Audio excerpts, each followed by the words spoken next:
근데 내용이 좀 달라요. 다시 한번. 그래서 기도하고 그래도 기도하자. 자, 오늘 읽을 누가복음 18장 1절 8절에는 여러분 잘 아는 불의한 재판관과 한 과부가 나오는 얘기예요. 같이 읽읍시다.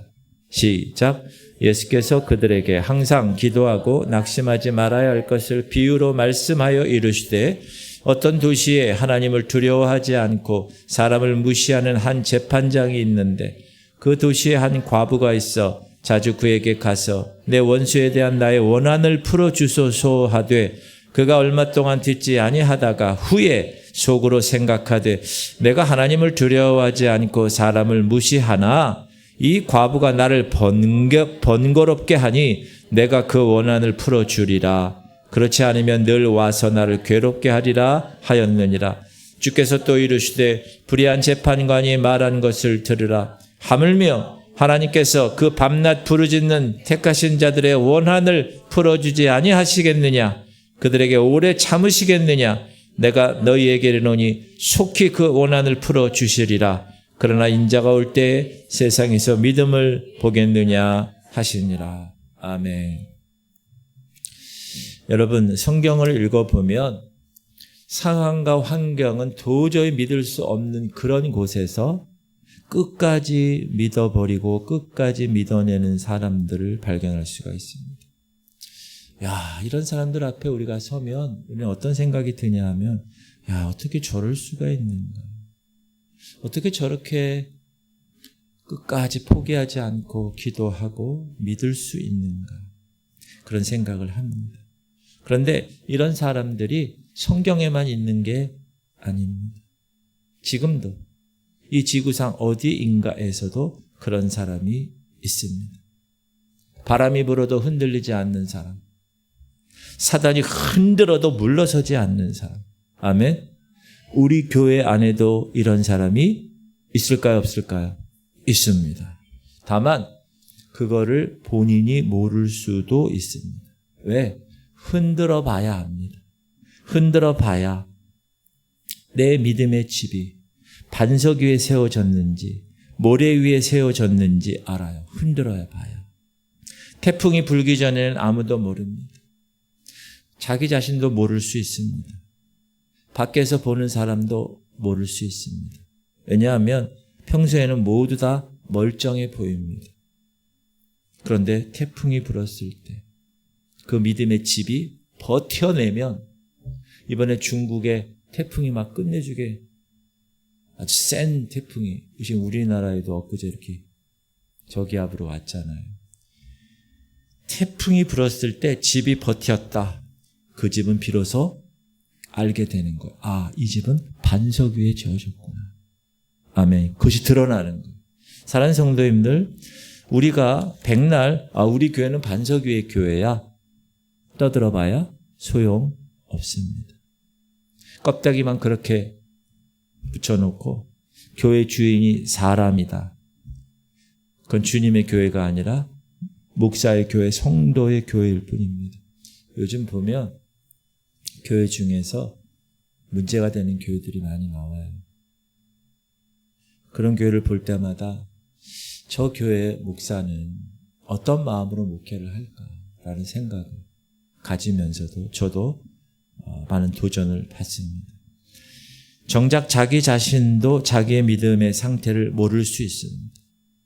근데 남이 어떻게 알겠어요? 그래서 여러분 의외의 일이 많이 일어납니다. 어떤 일, 저 사람은 버틸 것 같지 않은데 근데 끝까지 버티는 거예요. 거꾸로 저 사람은 절대 무너지지 않을 것 같은데 완전히 와르르 무너지는 거예요. 그건 모르는 거예요. 성경에도 보면 베드로가 그랬어요. 여러분, 베드로가 무너질 줄 아무도 몰랐어요. 본인도 몰랐어요. 본인도 뭐라고 그래요? 다 주를 버릴지라도 나는 주를 버리지 않겠습니다. 큰 소리치고 장담했을 때 사실 그건 허풍은 아니었습니다. 베드로 마음은 진심으로 주님을 위해서 죽을 각오가 되어 있었습니다. 그때는 정말 그럴 수 있었어요. 그런데 막상 위기가 오니까 태풍이 부니까 다른 제자들은 지금 다 도망간 상황. 그나마 내가 마지막 남았는데, 버티고 싶은데, 따라합시다. 버티고 싶은데 힘이 없었어. 여러분, 우리가 뭘 해도 힘이 있어야죠. 운동을 해도 힘이 있어야 하죠. 저기 앉아서 공부해도 힘이 있어야 공부해요. 막 엉덩이가 막 아프면 어떻게 앉아있을 수도 없잖아요.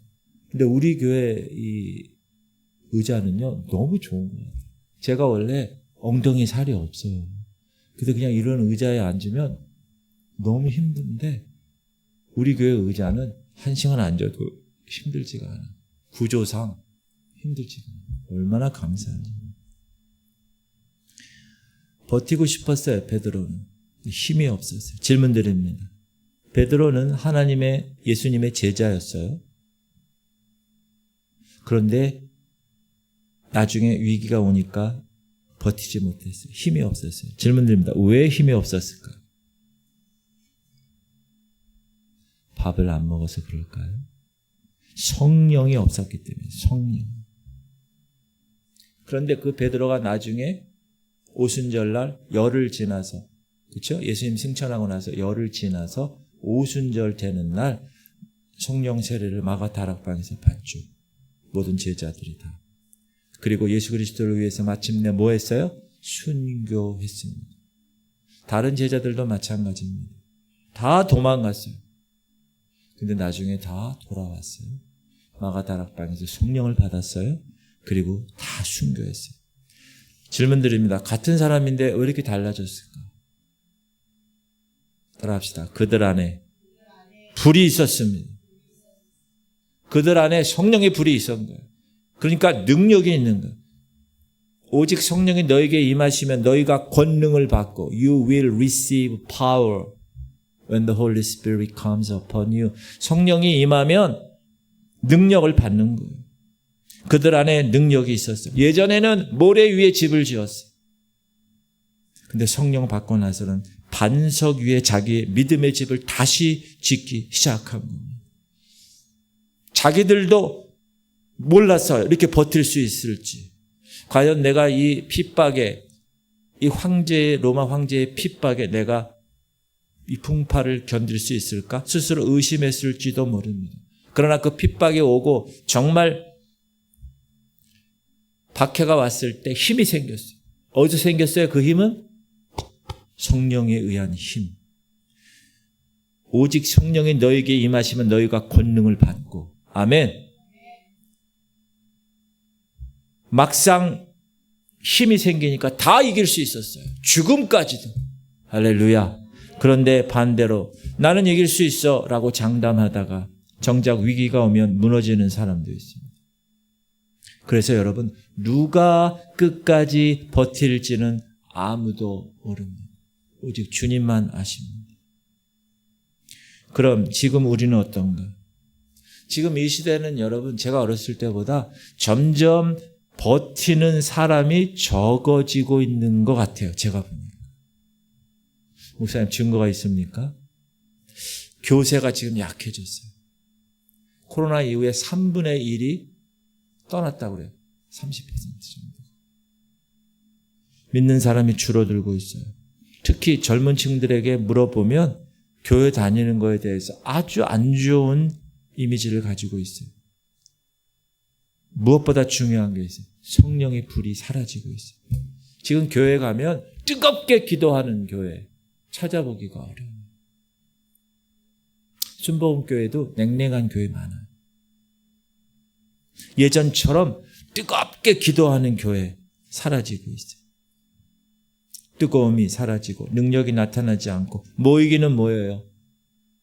근데 능력이 나타나죠. 찬송은 불러요. 힘이 없어요. 그리고 요즘은 뜨겁게 기도하고 막 방언으로 기도하고 많이 기도하면 사람들이 어떻게 생각하냐 하면 저 이단인가 봐 이렇게 생각해. 이단 취급받아요. 요새도 그런 교회가 있어? 신기하게 여겨요.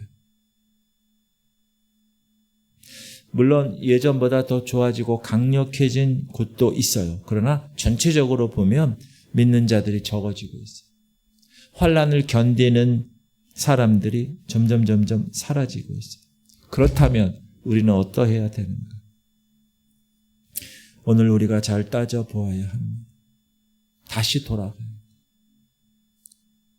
성경에도 그렇고 우리 주변에도 그렇고 도저히 못 버틸 것 같은 상황에서도 끝까지 버티고 믿는 사람이 있다. 꼭 기억하셔야 돼요. 그런 사람은 고집이 세서 아니에요. 그 사람 기질이 원래 그래? 아니에요. 따라합시다. 믿었기 때문에 견디는 겁니다. 아멘. 믿었기 때문에 견디는 겁니다. 자, 우리가 대표적으로 욥 같은 사람을 알고 있는데, 자, 욥이 왜 그런 연단을 받아야 했는지 우리는 다 알 수는 없어요. 그러나 하나님께서 욥에게 필요하다고 여기셨기에 연단하셨습니다. 허락하시죠. 근데 욥 1장에 보면 욥을 뭐라고 소개하느냐? 동방의 의인이라고 소개합니다. 동방의 의인. 의인이에요. righteous man. 의인이란 말이에요. 근데 그 의인이 왜 하루아침에 이렇게 환난과 시련을 만나야 했을까? 여러분, 사람이 만나는 고통, 당하는 고통 중에 견디기 힘든 세 가지가 있습니다. 대부분이 여기에 속해요. 뭐냐? 첫 번째, 경제적인 고난. 두 번째, 건강의 고난. 세 번째, 관계의 고난. 물론 사람마다 우선순위가 조금씩 다를 수 있지만 대체로 이 세 가지가 가장 고통스럽습니다. 경제적인 고난. 여러분, 경제적인 고난 때문에 힘들어하는 사람 많아요. 근데 그것보다 건강 앞에서는 더 힘든 거예요.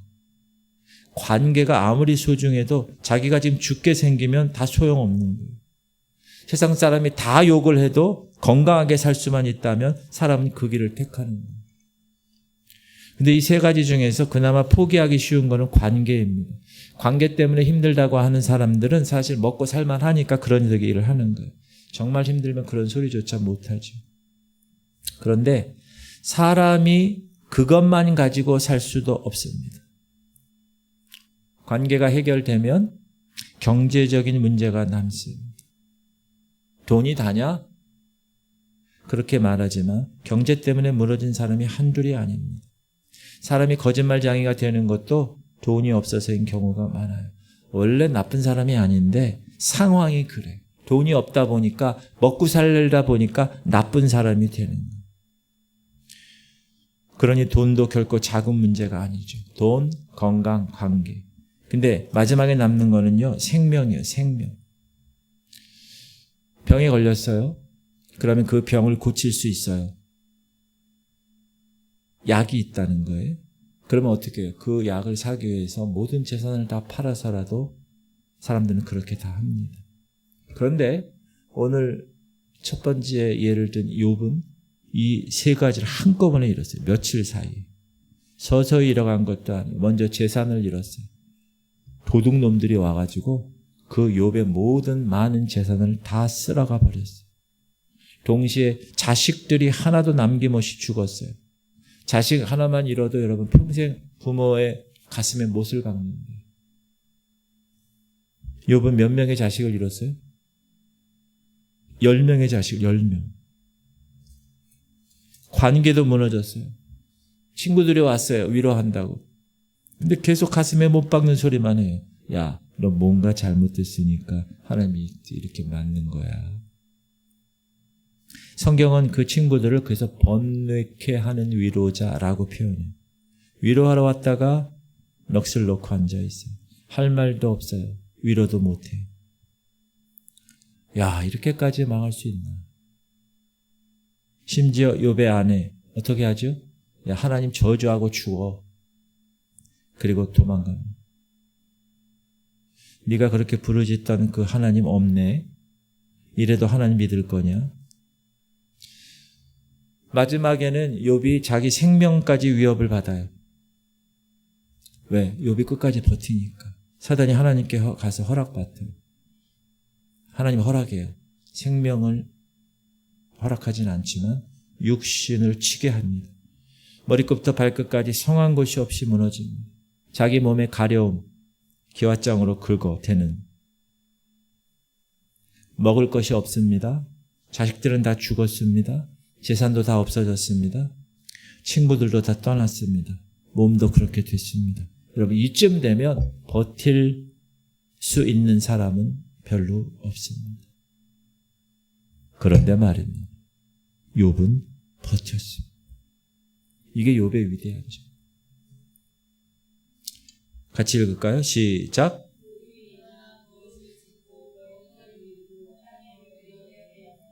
지금 이때가 언제냐? 모든 것을 잃어버리고 몸만 아직 조금 성했을 때입니다. 재산 잃고 자식 잃었을 때. 근데 욥은 뭘 했어요? 하나님을 예배했어요. 할렐루야. 하나님을 예배했단 말이에요. 겉옷을 찢고 머리털을 미는 거는요, 회개의 표현이에요. 회개. 원망이 아닙니다. 내가 뭔가 부족했나 보구나. 내가 의인이라고, 동방의 의인이라고, 또 내가 잘 산다고 생각했는데 하나님 보실 때는 뭔가 잘못된 것이 있었나 보다. 머리털을 밀고 옷을 찢고 제 가운데 앉아서 하나님께 울며 통곡하며 예배합니다. 우리는 욥이 이런 고통 가운데서도 그냥 원망하지 않은 정도로만 생각했는데 그렇지 않아요. 예배했어요. 예배. 여러분이 만약에 이런 상황이라면 예배할 수 있을까요? 이럴 때 예배에 나올 수 있겠어요? 그러나 도저히 못 버틸 것 같은 상황에서도 끝까지 버티고 믿는 사람. 욥이 고집이 있어서? 아니에요. 욥이 원래 그 MBTI에서 기질이 원래 그래서? 아니에요. 따라합시다. 욥은 하나님을 믿었기 때문에 견딜 수 있었습니다. 할렐루야. 저는 저와 여러분이 욥 같은 성도들이 되기를 축복합니다. 욥. 두 번째는 다니엘이에요.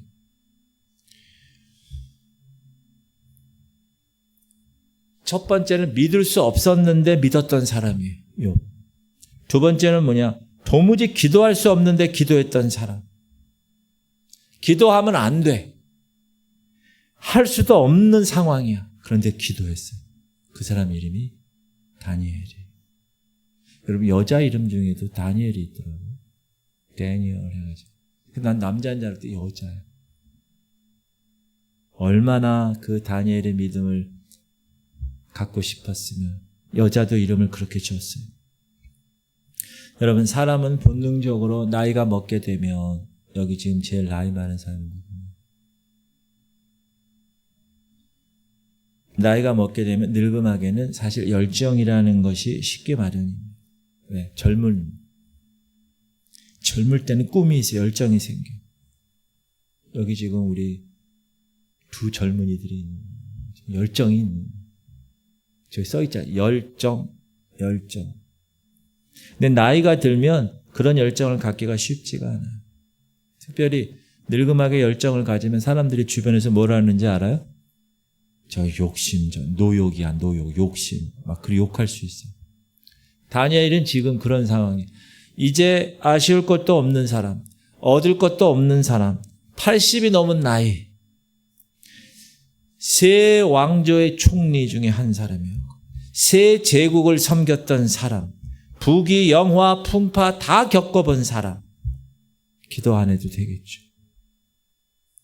기도 안 해도 하나님이 충분히 이해해 줄 수 있는 사람. 왜? 80평생 믿음으로, 기도로 살았는데 더 이상 어떻게 믿음으로 살아요? 얼마나 더 많은 기도를 해야 돼요?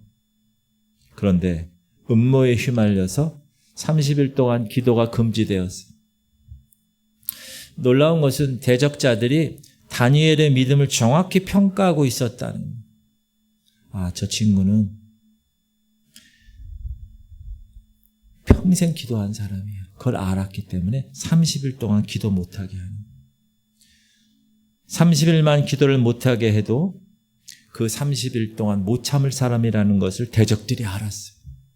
쉽게 말하면 교회 못 가게 해봐야 소용없는 사람. 저 사람은 교회 갈 사람. 교회 가지 말라 해봤자 입만 아픈 거예요. 사랑하는 성도님들, 그런 믿음을 우리 자녀들에게 보여주셔야 됩니다. 아멘. 믿지 않는 부모에게 보여줘야 되는 거예요. 야, 놀러 가자. 그러면 쟤는 따라 나설 애가 아니야. 쟤는 하늘에 두 쪽 나도 교회 가는 애야. 이런 이미지를 심어줘야 돼요. 자녀들한테. 그러기 위해서는 여러분이 그렇게 살아야 돼요. 부모들이. 그래야 자녀들이 그렇게 알잖아요. 다니엘이 그런 사람이었다. 다니엘은 30일 기도를 못 참을 사람이라는 거예요. 대적자들에게 다니엘은 그러니까 30일이면 충분한 거야. 평생 할 필요도 없어.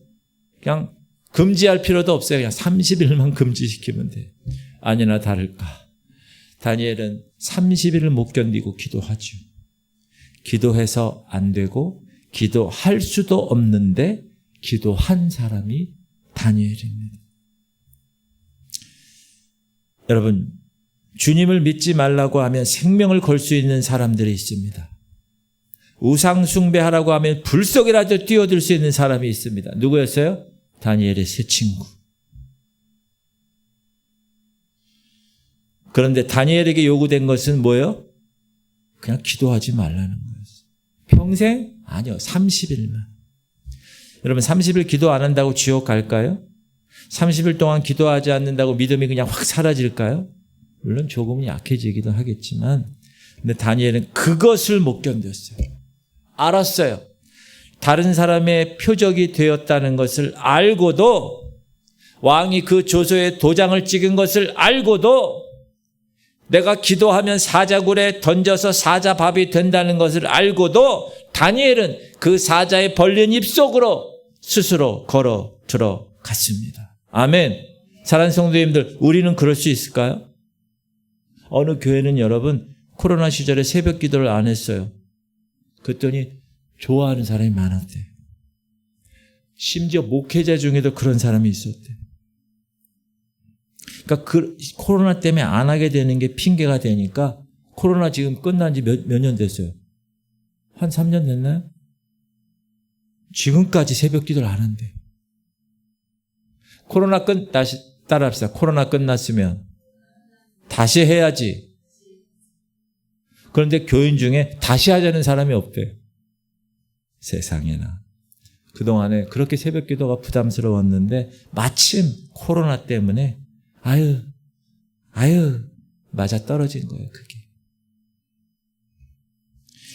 기도하면 사자밥이 되는 서슬퍼런 칼날 앞에서 30일을 쉬지 않고 기도한 사람이 있었습니다. 다니엘. 도무지 기도할 수 없는 상황인데 기도했던 사람. 다니엘. 근데 여러분, 성경에 다니엘만 그런 거가 아니라요. 실제 있었던 얘기예요. 시골 교회, 아주 작은 교회. 장로님도 없고 권사님도 없고 안수 집사님도 없고 목사님도 없고 전도사님도 없는 교회. 근데 그 교회에 나이 많으신 집사님이 네 분이 있는데 7녀 1남을 두셨대요. 딸이 몇 명이라는 거예요? 7명. 아들이 하나. 근데 그 하나밖에 없는 아들이 일찍이 서울에 올라가가지고 사업을 해서 성공했어요. 얼마나 억척스럽게 살았는가. 옛날 80년대 중반에 자가용까지 샀어요. 신혼여행도 못 가고 결혼식도 제대로 못 올린 채 악착같이 자식을 낳고 살았던 아들 내외. 그 아들 내외가 그해 여름 휴가 때 강원도로 휴가를 갔습니다. 새로 뽑은 차를 타고. 근데 안개 낀 산길을 넘다가 차가 굴렀습니다. 아들 레아가 그 자리에서 즉사했습니다. 손주 둘만 살아남았어요. 장례는 서울에서 치러졌어요. 근데 그 다음 날 저 시골에 새벽 기도 시간 그 어르신 부부가 나왔습니다. 어제 장례를 서울에서 치렀는데 곧바로 시골에 내려오시고 그리고 그날 새벽에 손주 둘을 하나씩 안고 그 어르신 부부가 새벽에 교회에 나오셨습니다. 어제 아들 레아가 죽고 어제 장례를 치렀으면 안 나올 뻔한데 혹은 하나님께 원망할 만도 한데 그들은 교회 맨 앞줄에서 손주를 하나씩 안고 하나님께 울면서 애통하게 기도하고 계셨습니다. 기도할 수 없는데 기도한 사람, 다니엘처럼. 사랑하는 성도님들, 그런 힘이 대체 어디서 오는 걸까요? 어떻게 저런 상황에서 기도가 나올 수 있을까요? 그 어르신 내외분의 믿음을 우리는 보게 됩니다. 사랑하는 성도님들, 오늘 우리는 이 자리에 이렇게 와 있습니다. 혹시 우리 중에 와서는 안 되는 사람이 있을까요? 아무도 없어요. 도둑질한 사람도 와야 되고, 간음한 사람도 와야 되고, 술, 담배 하는 사람도 와야 되고, 이단에 빠진 사람도 와야 합니다. 질문 드립니다. 왜 와야 합니까? 그래야 한 사람이라도 돌이킬 기회가 주어지기 때문에 그렇습니다. 도둑질했다는 게 잘했다는 게 아니에요. 술, 담배 먹고 왔다는 것이 잘했다는 게 아니에요. 이단이었다는 것이 잘했다는 뜻이 아니라 그래도 와야 회개할 기회가 있고 돌이킬 기회가 주어지기 때문에 아예 오지 않으면 무슨 수로 돌이킬 수 있겠습니까? 하나님 앞에 와서는 안 되는 사람은 인류 역사상 단 한 사람도 없습니다. 무조건 와야 됩니다. 살든지 죽든지. 왜? 그것이 결정되는 것이 와야 일어나기 때문에. 아멘. 이사야 55장 1절은 이렇게 얘기합니다. 다 같이 선포합시다. 시작. 오호라 너희 모든 목마른 자들아 물로 나오라. 돈 없는 자도 오라. 너희는 와서 사 먹되 돈 없이 값없이 와서 포도주와 젖을 사라. 여러분 이 세상에 어디에도 이런 말은 없어요. 누가 돈 없는 사람에게 포도주와 젖을 그냥 주겠어요? 세상에 이런 것은 없어요. 오직 주님만이 그렇게 하실 수 있는. 그냥 와. 외상도 아니라는 거야. 나중에 갚으라는 것도 아니야. 그냥 와. 힘이 없어도 그냥 오면 돼요. 잘난 사람도 못난 사람도 배운 사람도 못 배운 사람도 강한 사람도 약한 사람도 의인도 죄인도 다 오라는 거야. 여러분 교회는 그런 곳입니다. 교회는 목마르면 오는 곳. 돈도 값도 필요 없어요. 죄인을 기다리고 죄인을 환영하는 곳. 이 세상에서 아버지의 품 교회, 진정한 교회밖에 없습니다.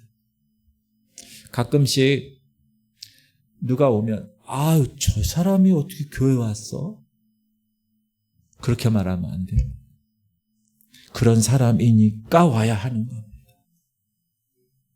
아멘. 와서는 안 되는 사람이 없는 거예요. 두 번째는 와야만 하는 사람이 있어요. 와야만 하는 사람. 죄인이 와야 됩니다.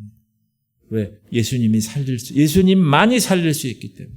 수고하고 무거운 짐진 자들아 다 내게로 오라. 내가 너희를 쉬게 하리라. 나는 마음이 온유하고 겸손하니 내게서 배우라.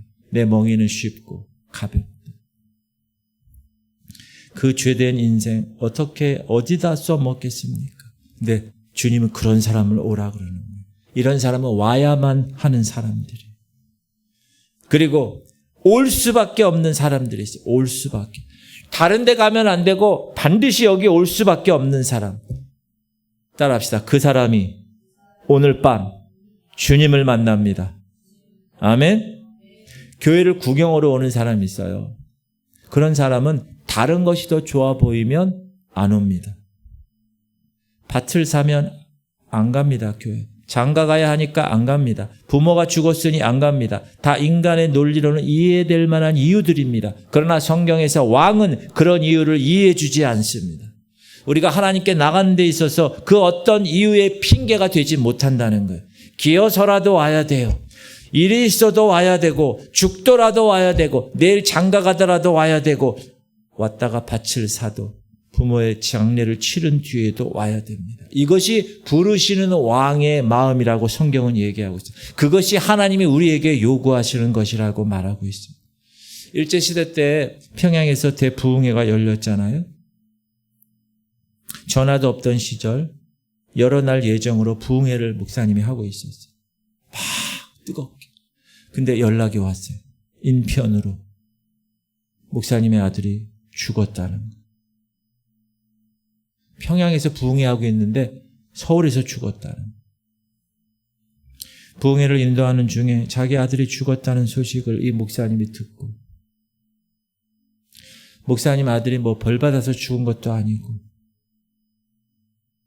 아버지 목사는 영혼 살리겠다고 부흥회 간 것밖에 없는데 그 사이에 아들이 죽어버린 거예요. 장례를 준비하고 있대요. 그 얘기를 인편으로 받았어요. 아버지 목사. 그때 아버지 목사가 이렇게 얘기합니다. 지금 내려가도 늦다. 3일이나 걸리는데 가면 다 끝난다. 이런 생각을 갖고 아버지는 그 집회를 울면서 계속했습니다. 어떻게 그럴 수 있을까요? 아들이 죽은 거예요. 사랑하는 성도님들, 그런 사람을 마귀가 어떻게 건드릴 수 있겠어요? 그런 사람을 마귀가 어떻게 방해할 수 있겠어요? 이것이 하나님의 사람이 가야 할 길입니다. 아멘. 목사만 그래야 하나요? 장로님도 권사님도 새 신자도 그저 대충 믿어도 되는 것입니까? 저 목사님 세례 안 받았으니까 괜찮지 않을까요? 저 나이 어리니까 괜찮지 않을까요? 저 고3이니까 괜찮지 않을까요? 사랑하는 성도님들, 하나님 나라는 나이로 따지나요? 하나님 나라를 직분으로 따질까요? 하나님 나라를 새 신자라고 봐주나요? 아니요. 성경에는 예수 믿는 순간부터 은혜가 시작된다고 얘기하고 있습니다. 아멘. 나이가 어려도 관계없어요. 그 사람이 어떤 직분을 갖고 있는가 관계없어요. 은혜는, 따라합시다. 은혜는 첫날부터 받는 것입니다. 여러분 직장에 처음 들어갔는데 저 오늘 처음이라 아무것도 모릅니다. 그렇게 말할 수 있어요? 없어요. 신앙생활 얼마나 더 다녀야 믿음이 생기고 얼마나 더 다녀야 헌신이 생기는가. 여러분 우리 믿는 사람이 제대로 믿지 않으니까 세상 사람들은 어떤 기대감을 갖고 있는지 아세요? 야 너희들 예수 믿잖아. 그 예수 믿는 사람 좀 달라야 되지 않니? 우리랑? 그 기대감이 있는 거예요. 예수 믿는 사람에게 술 따라주면서 야 이거 술 아니야. 그냥 집에서 담근 거야. 약이야. 약주야. 한 잔 마셔. 그렇게 따라주면서 이 따라주는 친구의 마음 가운데 무슨 마음을 갖고 있는 거예요? 기대감이? 야 너 예수 믿잖아. 내가 주는 잔 안 받아야 되잖아. 그런 기대감이 있는 거예요. 그런데 그런 기대감이 무너지는 거예요. 다. 그래. 이거 술 아니지? 이거 약이지. 약 먹자. 한 잔에. 더 먹어. 그러니까 세상에 영향력을 못 끼치는 거, 우리 그리스도인들. 사랑하는 성도님들, 어떤 사람이 응답받는가? 올 수밖에 없는 사람, 생명을 거는 사람이 응답받습니다. 여러분 병원 가는 거 즐거워하는 사람 있어요? 병원 가는 거 좋아하는 사람 있어요? 한 명도 없어요. 시간도 없고 귀찮고 돈도 들고 의사들이 계속 성가시게 해요. 따라합시다. 그런데도 병원에 갑니다. 왜 갑니까? 살기 위해서 가는 거예요. 내 살기 위해서라면 멀어도 가고 돈 없어도 카드라도 들고 가고 처음 가는 이라 몰라도 물어서 가고 불친절해 그 병원이 그래도 가요. 병원 가는 것이 죽기보다 싫어서 안 가는 사람은 없어요. 살려니까. 오늘 본문의 비유가 여러분 잘 아는 불의한 재판관과 한 과부의 이야기예요. 질문 드립니다. 예수님이 왜 이 비유를 말씀했어요? 예수님이 1절에 나와요. 1절에. 시작. 예수께서 그들에게 항상 기도하고 낙심하지 말아야 할 것을 비유로 말씀하시되. 오늘 우리 주님께서 우리에게 요구하시는 것이 두 가지. 기도하라. 낙심하지 말라. 따라합시다. 기도하라. 낙심하지 말라. 그런데 그 앞에 어려운 단어가 하나 붙어 있어요. 뭐죠? 항상. 항상 기도하는 거 쉬워요, 어려워요? 어려워요. 항상 낙심하지 않는 거 쉬워요, 어려워요? 어려워요. 사람이 어떻게 낙심하지 않을 수 있어요? 어떻게 항상 기도할 수 있어요? 따라합시다. 그런데 주님은 우리에게 그것을 요구하십니다. 주님이 로봇 아닌 우리에게 무리한 거 요구하시는 게 아니에요.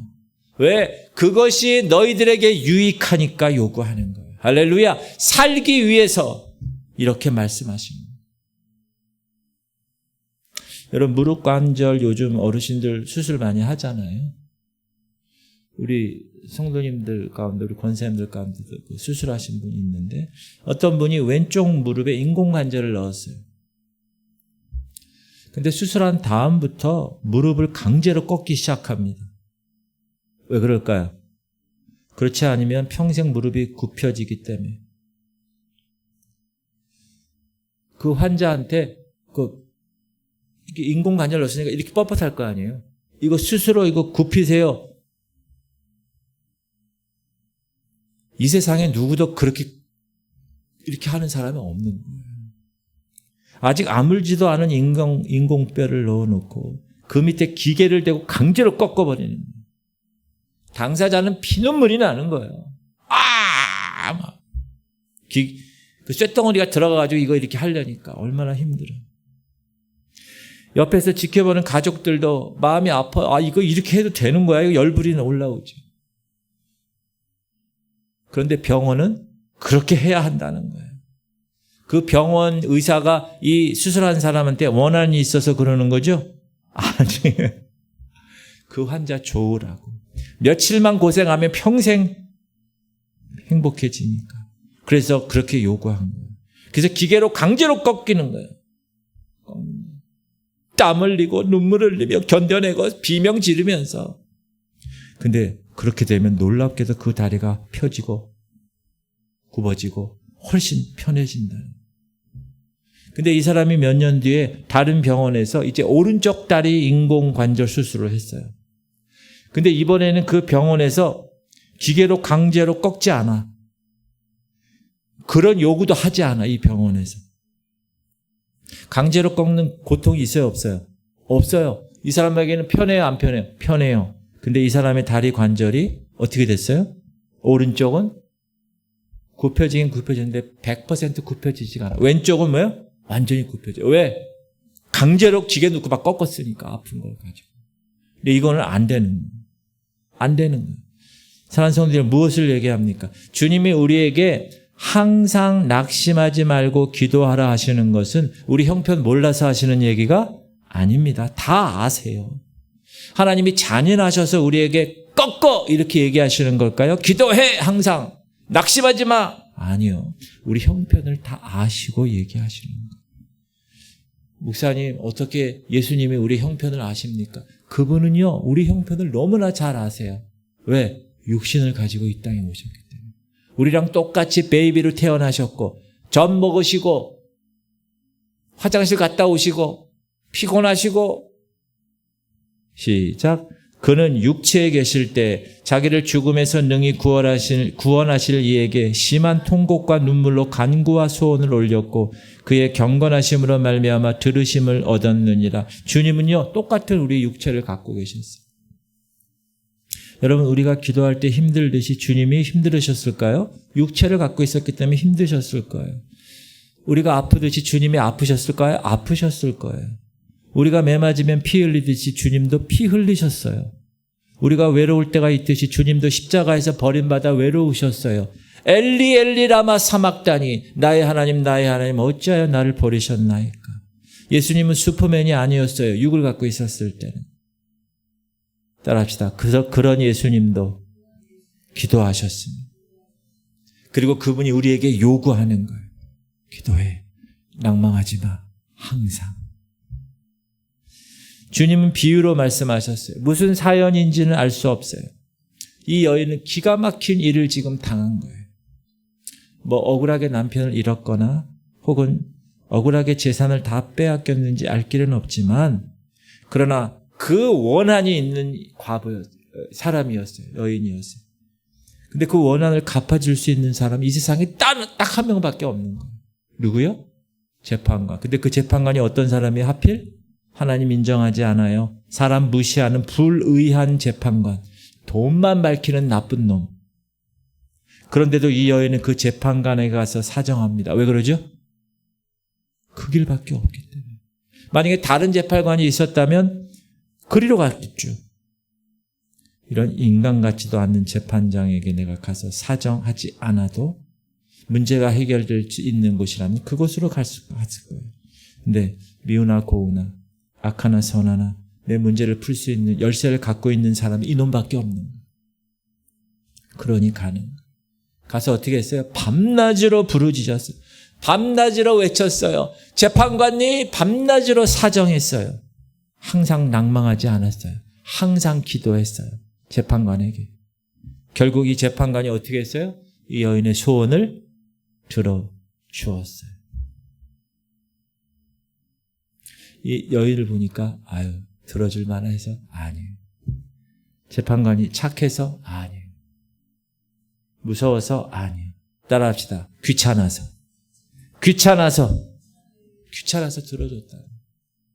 하나님을 무시하는 악한 재판관도 이렇게 들어주는데 하물며 하늘에 계신 선한 아버지 하나님께서 밤낮 부르짖는 우리의 기도를 어찌 들어주지 않으시겠습니까? 아멘. 그러므로 낭망하지 말고 기도하라. 항상 얘기하십니다. 사랑하는 성도님들 힘드신가요? 얼마나 힘드십니까? 사업하시는 분 특히 얼마나 힘들겠어요? 죽을 만큼 힘들 수 있습니다. 앞서 말씀드린 경제, 관계, 건강 이 세 가지는 누구도 쉽게 헤쳐나가기 힘든 그런 시험입니다. 넉넉지 않아요. 그런데 역발상을 해보세요. 힘드니까 어떤 사람 주님께 안 나와요. 근데 힘드니까 오히려 나오는 사람이 있어요. 누가 지혜로운 사람이에요? 나오는 사람. 불의한 재판관 앞에서 포기한 사람도 있었겠죠. 근데 이 여인은 어떻게 해요? 포기하지 않았어요. 차이가 뭘까요?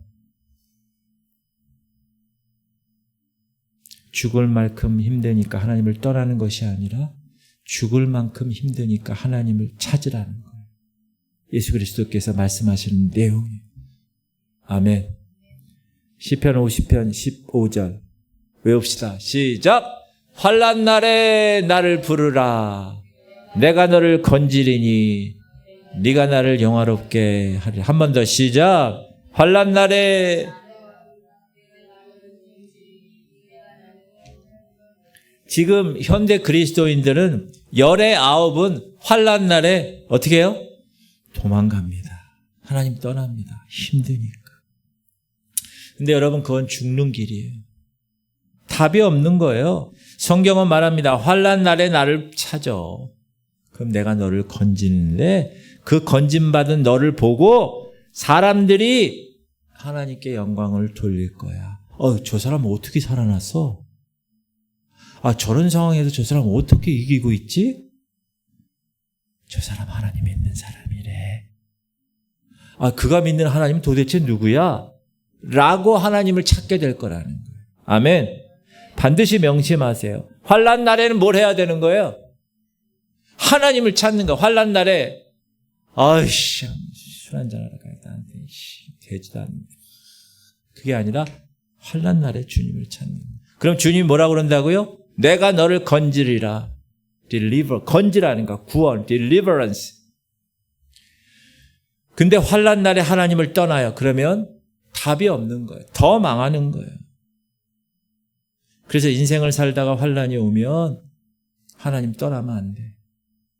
저기 어디 굴 파고 거기 숨어 있어도 안 돼. 거짓 부리면 안 돼. 망한 길로 가지 말아야 돼. 따라합시다. 환난 날에는 하나님을 찾아야 합니다. 그래야 그 환난 날에 주님이 건지시는 것을 보고 하나님께 영광이 되어진다는 거예요. 그래야 우리가 사는 거예요. 아멘. 어떤 집사님이 운동하다가 다쳤어요. 근데 그분이 이렇게 얘기하세요. 목사님, 제가 우리 교회에 잘 적응하고 뿌리 내리려고 하니까 사단이 역사하는가 봐요. 자기가 당한 일을 이렇게 해석할 수 있는 사람은 승리하는 사람입니다. 보통은 어떻게 얘기해요? 교회에 나왔더니 이런 일이 생겨버렸네, 이런. 그런 사람은 절대 이기지 못합니다. 근데 이분은 그 일 때문에 직장을 석 달까지 쉬게 되었는데도 제가 우리 교회에 정착하고 뿌리 내리려고 하니까 사단이 역사하는 것 같아요. 이 얘기는 뭐예요? 내가 한번 이겨볼 거예요. 그 뜻이에요. 할렐루야. 저는 누가 장난질 하는지 다 알아요. 누가 나를 넘어뜨리는지 다 압니다. 한번 제가 이겨보겠습니다. 이 사람이 믿음이 있는 사람이에요. 그러면 결국 하나님이 그를 통해서 영광 받으십니다. 환난 날에 나를 찾으라. 내가 너를 건지리니 네가 나를 영화롭게 하리라. 지금 겪는 고통은 커. 손실도 커. 그러나 그것을 통해서 하나님의 영광이 드러나는 거예요. 힘들어도 기계를 가지고 그 관절을 꺾어내는 고통을 겪은 사람은 관절이 정상이 될 수 있다는 거예요. 환난 날에 건지신다고 약속했습니다. 이 약속 믿으세요? 사랑하는 성도님들, 요즘 편안하고 문제없이 형통하십니까? 그런 사람이 있을 수 있죠. 문제없어. 다 잘 되는 것 같아. 따라합시다. 그래도 기도해야 됩니다. 왜죠? 교만이 들어오고 나태가 찾아올 수 있기 때문에 그렇습니다. 그때가 위기의 순간인지 몰라요. 여러분, 평안하고 문제가 없이 형통한 삶을 살 때가 가장 위험할 때예요. 여러분, 교회도 마찬가지입니다. 그래서 더 기도해야 돼요. 따라합시다. 그래도 기도해야 됩니다. 요즘 힘들고 죽을 만큼 괴로우세요? 따라합시다. 그래서 기도해야 됩니다. 그 길이 살 길이기 때문에. 마태복음 9장 29절은 이런 놀라운 말씀을 하십니다. 시작. 이르시되 기도 외에 다른 것으로는 이런 종류가 나갈 수 없는 기적이 일어났어요. 기도 외에는 이런 게 나갈 수 없어요. 여러분, 이 약만이 내 병을 치료할 수 있다. 그럼 어떻게 해요, 여러분? 어떤 대가를 지불하서라도 이 약을 구할 겁니다. 맞아요? 당연하죠. 집 팔아서라도 이거 비싸더라도 사야서 내가 살아야지. 기도만이 살 길이라고 주님 말씀하셨어요. 그럼 어떻게 해야 돼요? 어떤 대가를 치르더라도 기도해야 합니다. 아멘. 힘드십니까? 그래서 기도해야 됩니다. 형통하십니까? 그래도 기도해야 됩니다. 아멘. 이 본문에 이 여인이 기가 막힌 일을 당했으니까 재판장을 찾아간 거죠. 만약에 재판장 찾아가지 않고 힘들다고 주저앉아 있었으면 더 망했을 것입니다. 그래도 찾아갔어요. 그래도 기도해야 되는 거예요. 이게 믿음이래요. 재판관밖에 없어요. 그래서 가가지고 사정하고 귀찮게 했어요. 밤낮으로 재판관이 귀찮아서 들어줬어요. 딱 보니까 포기하지 않을 것 같으니까 들어줬어요. 몇 번 오다가 안 올 것 같지 않아. 그냥 들어준 거예요. 엘리야가 하나님께 불을 내려달라고 기도했어요. 바알과 아세라 선지자와 대결할 때 이곳에 불을 내려 주옵소서. 성경에 보면 그 기도는 아주 짧았어요. 길지 않았어요. 시작.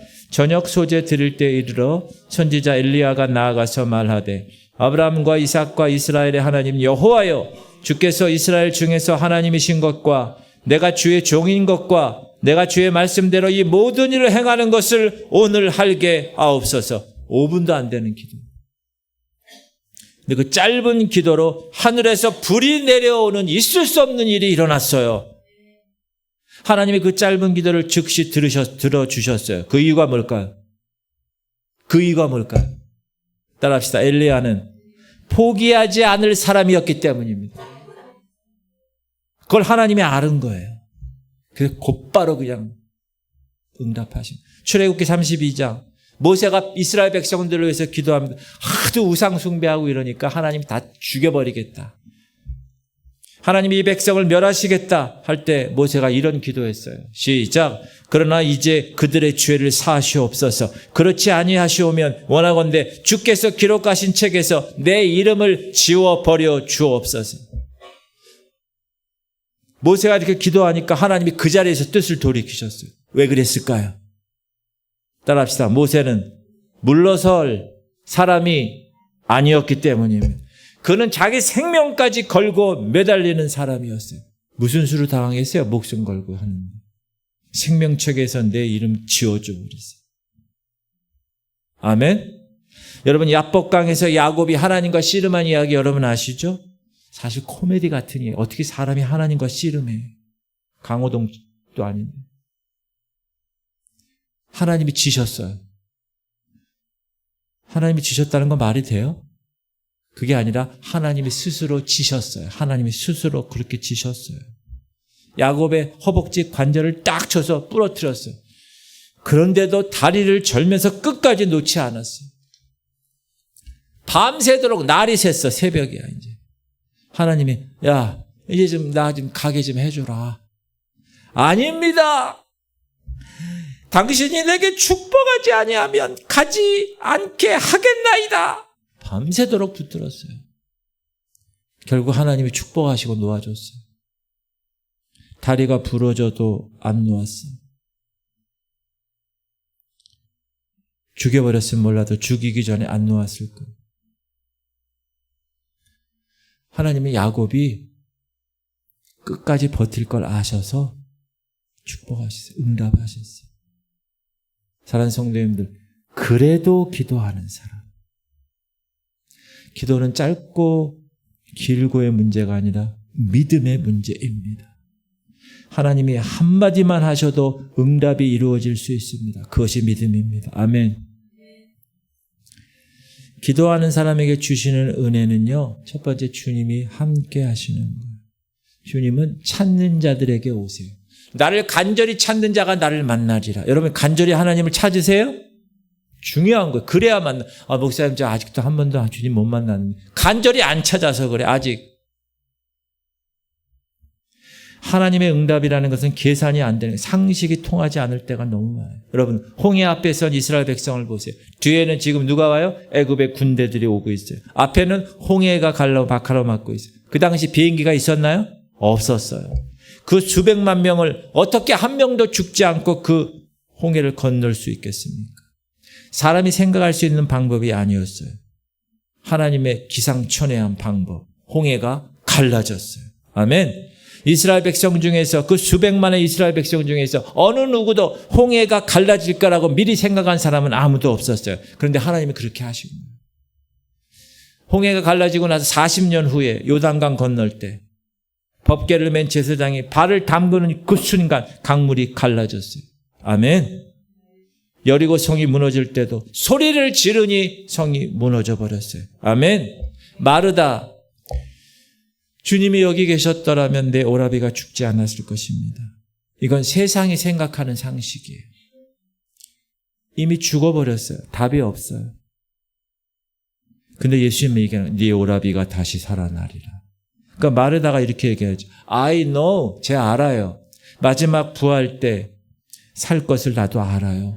여러분 그 당시에 예수님의 부활을 자기가 동참할 거라는 걸 아는 건 대단한 믿음이죠. 부활을 믿은 거예요.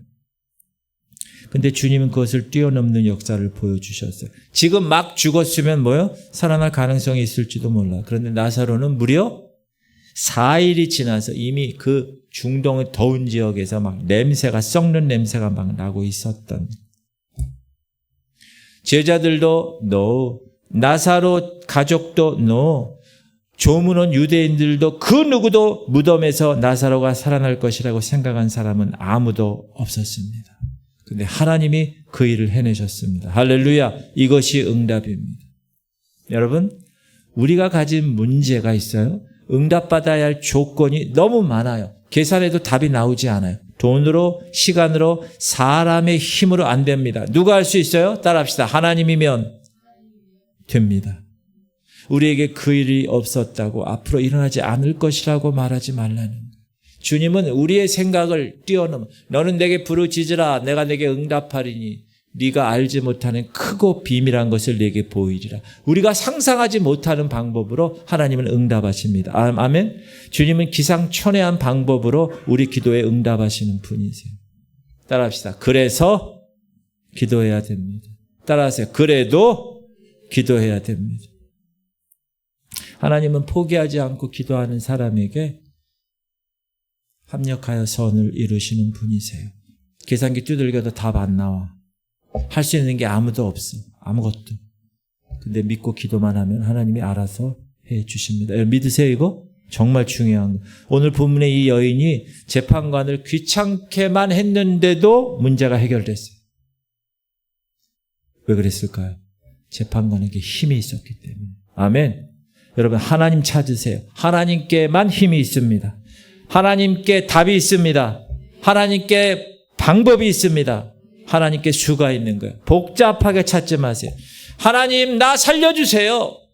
하나님 나 도와주세요. 이 한마디면 되는 거예요. 제가 기도할 텐데 여러분 다른 사람 신경 쓰지 말고 기도하는 거예요. 울음이 터지면 우시고 통곡하고 우셔도 돼요. 사람 못 알아들어도 관계없어. 하나님이 알아들어 주시면 돼요. 따라합시다. 그래서 기도합니다. 그래도 기도합니다. 저와 여러분 모두가 그런 사람이 되기를 예수 이름으로 축원합니다.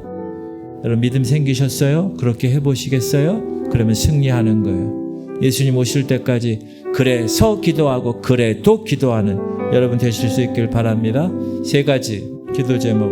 환난 날에 하나님 찾으세요. 환난 날에 나를 찾으라. 내가 너를 건지르니 네가 나를 영화롭게 하리라. 아멘. 평안하고 형통할 때는 어떻게?